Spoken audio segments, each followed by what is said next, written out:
This segment is brought to you by Islamic Food and Nutrition Council of America. وسلام على عباده الذين اصطفى خصوصا على سيد المرسلين خاتم الأنبياء وعلى كمل اتباعه من الصديقين والصالحين والشهداء. أما بعد فأعوذ بالله من الشيطان الرجيم. بسم الله الرحمن الرحيم. قال الله سبحانه وتعالى في كلامه المبين: ليس البر أن تولوا وجوهكم قبل المشرق والمغرب ولكن البر من آمن بالله واليوم الآخر والملائكة والكتاب والنبيين وآتى المال على حبه ذوي القربى واليتامى والمساكين وابن السبيل والسائلين وفي الرقاب. صدق الله العظيم. إن الله وملائكته يصلون على النبي يا أيها الذين آمنوا صلوا عليه وسلموا تسليما. اللهم صل على سيدنا شفيعنا حبيبنا مولانا محمد وعلى آل سيدنا محمد كلما ذكره الذاكرون وكلما غفل عن ذكره الغافلون. اللہ سبحانہ و تعالیٰ کا شکر ہے جس نے ہم کو جمعہ کے مبارک موقع پر اپنے گھر میں جمع فرمایا اور اپنی عبادت کی توفیق عطا فرمائی. حق سبحانہ و تعالیٰ نے اہل ایمان کو اپنے قرب سے اپنی نعمتوں سے سرفراز فرمایا. جن بندوں کے دلوں کو اللہ نے چنا ان کو ایمان کے لیے منتخب فرمایا. کسی کا صاحب ایمان ہونا، کسی کا متقی ہونا، کسی کا عبادت گزار ہونا یہ بندے کا اپنی طرف سے نہیں بلکہ اللہ کے کرم اور اس کی عنایت سے اور اللہ کے انتخاب سے ہوا کرتا ہے. ہماری ٹاپک ہے گفتگو کی ایمان سے ریلیٹڈ ہم گفتگو کرنے جا رہے ہیں جو پچھلے کئی جمعہ سے سلسلہ جاری ہے. انشاءاللہ نیکسٹ فرائیڈے ذی الحج کے فضائل اور اس کی عبادتوں سے ریلیٹڈ ہماری گفتگو ہوگی. اس آیت کریمہ کو ہم نے پڑھا وہ سورہ بقرہ کی آیت ہے. اللہ سبحانہ و تعالیٰ نے ارشاد فرمایا لیس البر ان تولوا وجوہکم قبل المشرق والمغرب کہ نیکی یہ نہیں ہے کہ تم اپنے چہروں کو مشرق یا مغرب کی طرف کرو. اصل نیکی من آمن باللہ ولکن البر من آمن باللہ. اصل نیکی سب سے ٹاپ جو اصل ہے وہ ہے اللہ پر ایمان رکھنا، آخرت پر ایمان رکھنا، فرشتوں پر ایمان رکھنا، نبیوں پر ایمان رکھنا، ہر نبی پر ایمان رکھنا. یہ سب سے اعلیٰ نیکی ہے. اور اس کے بعد سنا وَآتَ الْمَالَ عَلَى حُبِّهِ اور اللہ کی محبت میں اپنا مال قربان کرنا. ایمان کے بعد اللہ سبحانہ و تعالیٰ نے یہاں پر مال کی قربانی کا ذکر فرمایا کیونکہ ایمان سے اتنا خاص کنیکشن ہے چیریٹی کا، ڈونیشنز کا، لوگوں کے حقوق ادا کرنے کا، کمیونٹی یا انسانیت کی خدمت کرنا.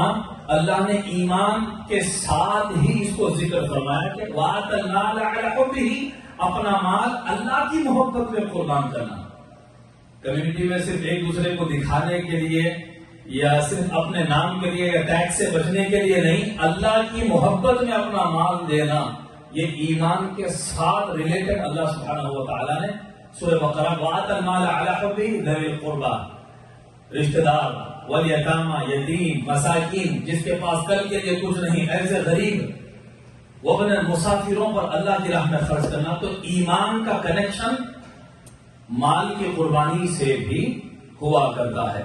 اور یہ بھی یاد رکھیں کہ ایمان اللہ سبحانہ و تعالیٰ کی توفیق اور اس کی مدد سے ملتا ہے. جسے اللہ ہدایت دے وہ صاحب ایمان ہوتا ہے. جس سے اللہ ہدایت چھین لے یا ہدایت کے دروازے بند کر دے وہ کسی وقت بھی اسلام اور ایمان سے منحرف ہو، اللہ سے جڑا ہوا نہ ہو، جس کا کنیکشن اللہ سے نہ ہو.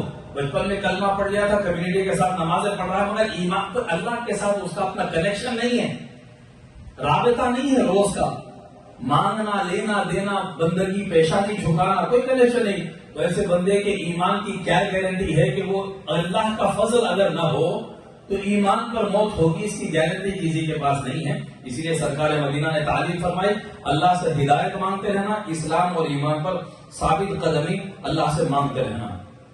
ایمان کی نعمت یہ ہے، ایمان والوں کو جو نعمتیں ملی وہ ملاحظہ فرمائیں. یہ سورہ بقرہ کیا ہے فَمَن يَكْفُرْ بِالطَّاغُوتِ جس نے جھوٹے خداؤں کا انکار کیا وَيُؤْمِن بِاللَّهِ اور اللہ پر ایمان لایا فَقَدِ اسْتَمْسَكَ بِالْعُرْوَةِ الْوُثْقَىٰ اس نے ایک ایسے مضبوط حلقے کو تھام لیا جو کبھی ٹوٹنے والا نہیں. لن انفصام لها وہ کنیکشن وہ تعلق ٹوٹنے والا نہیں ہے جس نے اللہ کی رسی کو تھام لیا. واللہ سمیع علیم اللہ سننے والا اور جاننے والا ہے. تو جو جھوٹے خداؤں کا انکار کرتا ہے اور صرف اللہ پر ایمان لاتا ہے. جھوٹے خدا کون کون ہے صاحب؟ ایک تو وہ ہے جو اسٹیچیو بنا کر اس کو اپنا خدا بنا لیا, کسی نے سورج کو, چاند کو, پتھر کو خدا بنایا. اور ایک پرستش وہ بھی ہے کہ جس کو شرک خفی علماء اور بزرگوں نے کہا ہے. باطل سے کمپرومائز کر لینا, ظالم سے کمپرومائز کر لینا, وہ جو کرے اسے صحیح جاننا, طاقت کے سامنے سرنڈر ہو جانا, یہ بھی ایک چھپا ہوا کہیں ایک شرک کا شعبہ ہوتا ہے. کہ حکم اللہ کا, اطاعت صرف اللہ کی, اللہ کے سوا کسی کی اطاعت نہیں. رسول کی اطاعت اللہ کی اطاعت, قرآن کی اطاعت اللہ ہی کی اطاعت ہے. اللہ کو چھوڑ کر اگر ظالم کی پرستی شروع کر دی جائے تو وہ بھی کہیں شرک کا ایک شعبہ ہوتا ہے. کوئی شاہ ہو, کوئی پریزیڈنٹ ہو, کچھ ہو, اس کا حکم نافذ کرنے کے لیے ظلم میں اس کی اطاعت کی جا رہی ہے, تو یہ اللہ کے سوا معصیت میں کسی اور کی اطاعت کر لینا بھی انسان کے ایمان کو خطرے میں ڈال دیتا ہے. تو پتہ چلا ایمان والوں کو اللہ کی رسی ملتی ہے. دوسرا سورہ آل عمران میں فرمایا الذین قال لهم الناس ان الناس قد جمعوا لكم فاخشوهم فزادهم ایمانا. کہ یہ وہ لوگ ہیں, یہ ایمان والے لوگ وہ لوگ ہیں جن سے جب کافروں نے کہا کہ دیکھو تمہارے اگینسٹ میں سامنے سب جمع ہو گئے, تمہارے دشمن تم کو مارنے کے لیے, دیکھو سامنے کتنی بڑی جو ہے جمعیت ہے, کتنا بڑا لشکر ہے تم کو ہلاک کرنے کے لیے, ڈرو تم ان لوگوں سے, ایسا مت کرو, سرنڈر ہو جاؤ, فخشوہم, ڈرو تم ان لوگوں سے. فزادہم ایمانا, تو یہاں ایمان والوں کا ایمان اور اضافہ ہو گیا. وقالوا حسبنا اللہ ونعم الوکیل, ایمان والوں نے کہا اللہ ہمارے لیے کافی ہے, وہی ہمارا وکیل ہے. تو ایمان کی برکت یہ ہے کہ خوف زدہ جہاں ہونا ہوتا ہے وہاں ایمان والے اللہ پہ بھروسہ کرتے ہیں تو ان کا ایمان اور بڑھ جاتا ہے. آدمی کو کہیں ٹیسٹ لیتا ہے اللہ سبحانہ و تعالیٰ, کہیں مال سے, کہیں کسی سے, کہیں کسی چیز سے, ڈورز اوپن رہتے ہیں, تنہائی میں وہ کچھ گناہ کر لے, کوئی نہیں دیکھ رہا ہے, وہ چاہے تو حرام چیز لے لے, کمپیوٹر پہ بیٹھے بیٹھے گڑبڑ کر دے اور اپنے اکاؤنٹ میں کچھ چیزیں ناجائز کسی بھی طرح سے, آنکھوں کا, ہاتھ کا, زبان کا, کسی طرح سے بھی حرام راستہ کھول دیتا ہے.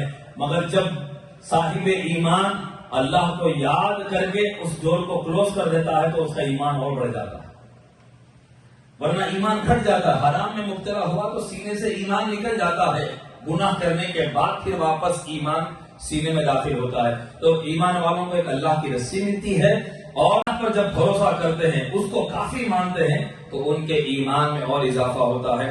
اور ایمان کی ایک پہچان میں سے اللہ سبحانہ و تعالیٰ نے سورہ انفال میں فرمایا انما المؤمنون, مومن وہ ہے الذین اذا ذکر اللہ, جب ان کے سامنے اللہ کا ذکر کیا جاتا ہے, وجلت قلوبہم, اللہ کے خوف سے ان کے دل لرز اٹھتے ہیں.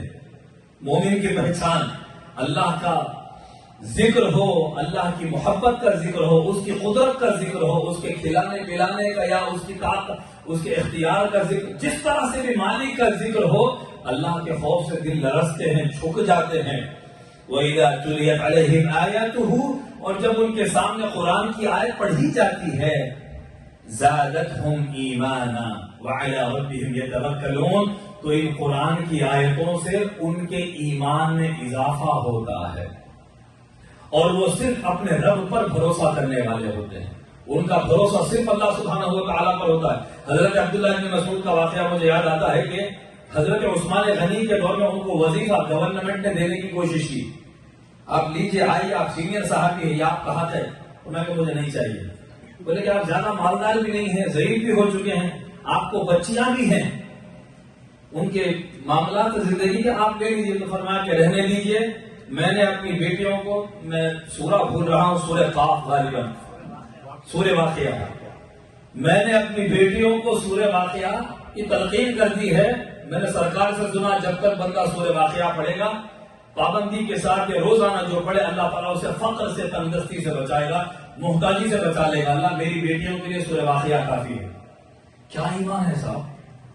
گورنمنٹ دے رہی ہے تو وظیفہ ٹھکرا رہتے، گھر میں کچھ ہے بھی نہیں. یہ ہے توکل علی اللہ کی اعلیٰ مثال. آپ اور ہم نہیں کر سکتے، ابھی ہم بگننگ میں بھی نہیں ہے. یہ اعلیٰ درجے کے لوگوں کا معاملہ ہے. ایک ہمارے جامعہ نظامیہ میں ایک بڑے کویت کے شیخ آتے تھے، ہر سال انتخاب ہوگا، بڑے عالم دین تھے. وہ جب بھی آتے تو سارے ٹیچرز کو اور اسٹوڈنٹس کو تحفے دیتے تھے. سب خوش ہو جاتے کہ شیخ آئے ہیں، سب کو جو ہے ماشاءاللہ پیسے دے رہے ہیں. تو پورا یونیورسٹی کے اسٹوڈنٹس، ٹیچرز، پروفیسر سارے ماشاءاللہ ان سے تحفے قبول کیے. ایک ہمارے استاد ہیں مولانا مختار صاحب، منطق کے استاد تھے. ان کی ایک خبر سن کے سب کو تعجب ہوا. غریب تھے، بڑے غریب، زیادہ اہل و عیال والے، اور ان کے گھر میں بلب صرف لمیٹڈ ٹائم کے لیے جلایا جاتا کہ بل جو ہے گورنمنٹ کا کم آئے، رات میں 1 گھنٹہ 2 گھنٹے، اس کے بعد بند، بل زیادہ نہیں آنا. لمیٹڈ گھر کا ساز و سامان تھا. ان صاحب کو جب کہا کہ آؤ آپ کو دینے کے لیے بلا رہے ہیں، کہا کہ مجھے نہیں چاہیے، یہ میری سیلری سے گھر چل جاتا ہے. بولے کہ تحفہ ہے، تحفہ دے رہے ہیں. اگلے سال انہوں نہیں آئیں گے تو پھر وہ تحفے کے انتظار میں میرا گریب خودداری کی موت ہو جائے گی. اللہ میرا گھر چلا رہا ہے، کافی ہے. تو یہ جو دولت ہوتی ہے بہت خودداری کی بڑی دولت ہوتی ہے. بات میں بات آئی تو میں نے ایک میمن سیٹھ ہے ہمارے مدینہ ٹریولز حیدرآباد میں، ہمارے اچھے خاصے دوست ہیں، ان کے بڑا اچھا رابطہ ہے. پر کروڑ پتی حاجیوں کو حج کو لے جاتے ہیں ماشاءاللہ، بڑا بزنس ہے ان کا. تو وہ سیٹھ نے ایک بار کہا کہ میں امپریس ہوا ایک 13-14 سال کے بچے سے، یہی سامنے سے آفس کے سامنے سے چنے بیچ رہا تھا. بولا بیٹے ذرا چنے دو، تو اس نے چنے دے دیے. کتنے کے؟ 20 روپے 10 روپے کے لے لیے. لے کے 500 کے نوٹ دیے. یہ آج سے 15 سال پہلے کا واقعہ سنا. 500 کے نوٹ لے کے جا بیٹے رکھ لے. تو اس نے جتنا حساب تھا کر کے 480 روپے واپس دیا. بولے کہ نہیں بیٹے رکھ لو، آپ کے لیے ہے، رہنے دیجیے صاحب. عزت سے جی رہا ہوں اس میں. وہ جب لے لوں گا تو جب بھی سامنے سے جاؤں گا سر جھکا کے جانا پڑے گا آپ کے سامنے. تو وہ ایک کروڑ پتی بھی جہاں امپریس ہوا. خودداری ایک ایسی جسے دیتا ہے تو بڑے سے بڑا رئیس بھی یہاں چھپ جاتا ہے. بل گیٹس کا بھی واقعہ آپ نے نیوز میں سنا ہوگا نا. ایک نیوز پیپر والا بل گیٹس کو پہلے غریبی کے زمانے میں روزانہ نیوز پیپر اس کو فری میں دیا کرتا تھا. جب وہ دولت مند بن کے واپس آ، بولے میں تمہیں کچھ دینا چاہتا ہوں. تو اس نے کہا کہ جب میں نے تمہاری مدد کی اس وقت میں بھی غریب تھا، تم بھی غریب تھے. اب تم امیر ہو کر آئے ہو تو تمہاری چیریٹی میری چیریٹی کے برابر نہیں ہو سکتی. تمہارا گفٹ میرا گفٹ سیم لیول کا نہیں ہوگا. یہ خودداریاں ہیں. صاحب ایمان میں بھی ہے، غیر مسلمین میں بھی ہے، مگر ایمان والوں کی خودداری اللہ پر توکل کے ساتھ ہے. تو سیدنا عبداللہ ابن مسعود نے اس تحفے کو ریجیکٹ کر دیا. انہوں نے اللہ توکل کی ایک اعلیٰ مثال پیش فرمائی. اب آتے ہیں احادیث طیبات کی طرف. حدیثوں میں ایمان سے ریلیٹڈ سرکار نے فرمایا الحیاء شعبۃ من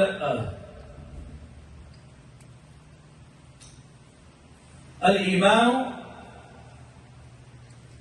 76 شعبۃ. ایمان کی 70 سے زیادہ شاخیں ہیں. او کما قال صلی اللہ تعالی علیہ وآلہ وسلم.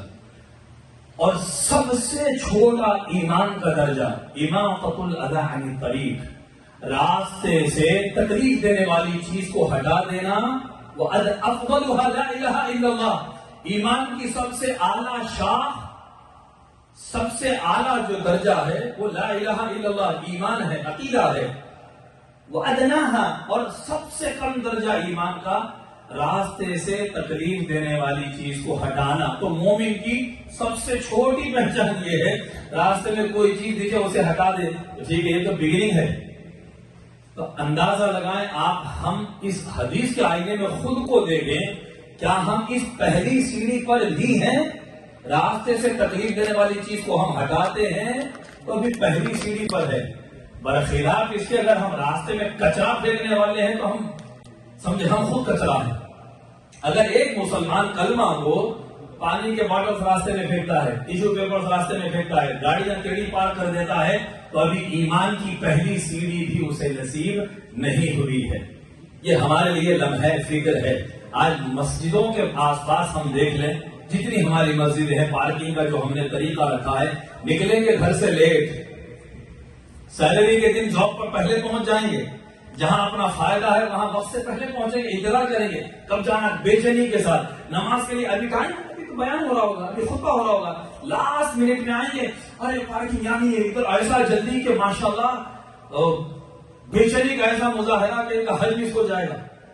ٹھیک ہے، پھر جہاں دل جی میں آیا کسی کے ڈرائیو وے میں پارک کر دی، کسی کی گاڑی کو بلاک کر دیا، تو ایسے کرنے والوں کا مطلب یہ ہے کہ میں بھی اگر کرتا ہوں انکلوڈ، راستے بلاک کر دیتا ہوں تو ابھی ایمان کی پہلی سیڑھی بھی مجھے نصیب نہیں ہوئی ہے. ادناہا اماطۃ الاذى عن الطریق، راستے سے تکلیف دینے والی چیز ہٹانا مومن کا کام ہے.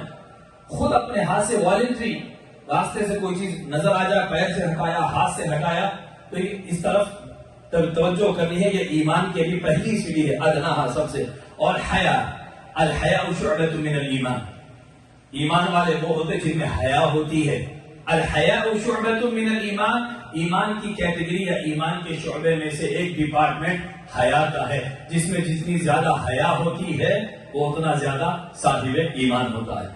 سب سے پہلے اللہ کا حیا، گناہ کرنے سے اللہ سے شرمانا، پھر اس کے بعد بندوں کا حیا، رسول کا حیا، بندوں کا حیا، ماں باپ کا حیا، ان کی نافرمانی بے ادبی کرنے سے، کسی کو بڑی بول بولنے سے حیا میں رہنا. کسی کا مذاق اڑا دیا، ہنس رہا ہے سامنے، اس کے آئی ہے. یہ ایسے بندے کے سینے میں ایمان کی کمی کا معاملہ ہوا کرتا ہے. الحیاء شعبۃ من الایمان. اور ایک آخری حدیث سنا کر ہم اپنی گفتگو یہاں ختم کرتے ہیں. انشاءاللہ نیکسٹ فرائیڈے کو ذی الحج سے ریلیٹڈ گفتگو ہوگی. ابن ماجہ طبرانی کی حدیث ہے، عن عبد السلام بن ابي صالح بن ابي صلت الهروي عن علي بن موسى رضي عن ابيه عن جعفر بن محمد عن ابيه عن علي بن الحسين عن ابيه عن علي بن ابي طالب كرم الله تعالى وجهه الكريم قال قال رسول الله صلى الله عليه واله وسلم الايمان معرفة بالقلب وقول باللسان وعمل بالاركان. مولا علی سے روایت ہے علیہ السلام، سرکار مدینہ صلی اللہ علیہ وآلہ وسلم نے فرمایا ایمان دل سے پہچاننے، زبان سے اقرار کرنے اور ارکان پر عمل کرنے کا نام ہے. عقیدہ، اقرار، عمل، ایکشنز، یہ تین چیزوں کے مجموعے کو ایمان کہا جاتا ہے. دل سے اقرار ہونا، ایسا اقرار کہ وہ حاضر ہے، وہ دیکھ رہا ہے. زبان سے اقرار لا الہ الا اللہ اشہد ان لا الہ الا اللہ شہادت ہو گئی. پھر ارکان پر عمل کے زندگی کے آخری لمحے تک اللہ کی راہ پہ ثابت قدمی سے رہنا، اس کو ایمان کہتے ہیں. یہ حدیث بیان کرنے کے بعد حدیث کے جو راوی ہیں عبد السلام ابو سلط الہروی، وہ کہتے ہیں لو قرئ هذا الاسناد على مجنون، اگر یہ حدیث کی سند جن ناموں کی ہے، کن ناموں کی ہے؟ یہ جو چین ہے نیمز کی، امام علی رضا مشہد ایران میں جن کا مزار ہے، وہ اپنے والد امام موسیٰ کاظم سے جو بغداد میں ہیں، وہ اپنے والد جعفر صادق سے روایت کرتے، وہ اپنے والد امام باقر سے روایت کرتے، وہ اپنے والد امام زین العابدین سے، وہ اپنے والد امام حسین سے، وہ اپنے والد مولا علی سے، وہ رسول اللہ سے روایت کرتے ہیں. پورے ائمہ اہل بیت کے ناموں کی ایک ایک ہستی ایسی ہے، یہ جب حرم میں آتی ہے تو وقت کا خلیفہ پیچھے ہٹ جاتا ہے اور سارا حرم ان کے استقبال کے لیے امنڈ پڑتا. یہ ایسی عظیم ہستیاں، امام کہتے ہیں ان کو، امام زین العابدین، امام جعفر، امام باقر، ان کے نام لے کر یہ حدیث کے راوی بیان کرتے ہیں.